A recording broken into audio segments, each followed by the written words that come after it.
நம்ம தென்காசி காசி விஸ்வநாதர் கோயில்ல 19 வருஷத்துக்கு பிறகு வர ஏப்ரல் 7ஆம் தேதி அன்னைக்கு மகா கும்பாபிஷேக விழா கோலாகலமா நடக்க போகுது.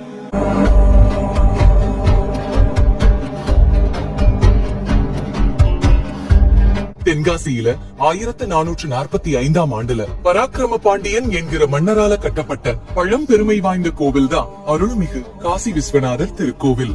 இந்த கோவில்ல கடைசியா கடந்த 2006ஆம் ஆண்டு கும்பாபிஷேகம் நடைபெற்ற நிலையில அதுக்கப்புறம் 19 வருஷம் கழிச்சு வர ஏப்ரல் 7ஆம் தேதி திங்கட்கிழமை அன்னைக்கு மகா கும்பாபிஷேக விழா நடக்கவிருக்கு. கும்பாபிஷேகத்துக்கான ஏற்பாடுகள் முழு வீச்சுல நடந்து வந்துட்டு இருக்கு. கும்பாபிஷேகத்தை முன்னிட்டு வர ஏப்ரல் 3ஆம் தேதியிலிருந்து கோவில்ல சிறப்பு பூஜைகள், தீபாராதனைகள் எல்லாமே தொடங்குது.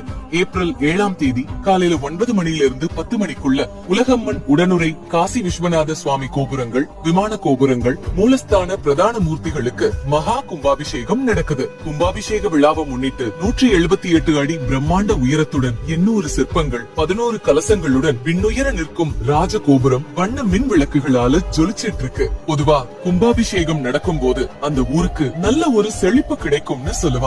அது மட்டும் இல்லாம கும்பாபிஷேகம் அன்னைக்கு கடவுளை வழிபட்டோம்னா முன்ஜென்ம பாவங்கள் எல்லாம் நீங்கும் அப்படின்னு 30 முக்கோடி தேவர்களோட ஆசி கிடைக்கும்னு சொல்றாங்க. சோ நம்ம தென்காசி காசி விஸ்வநாதர் கோவில்ல 19 வருஷம் கழிச்சு நடக்க இருக்கிற மகா கும்பாபிஷேக விழாவை பாக்குறதுக்கு ஆர்வமா இருக்கிறவங்க எல்லாரும்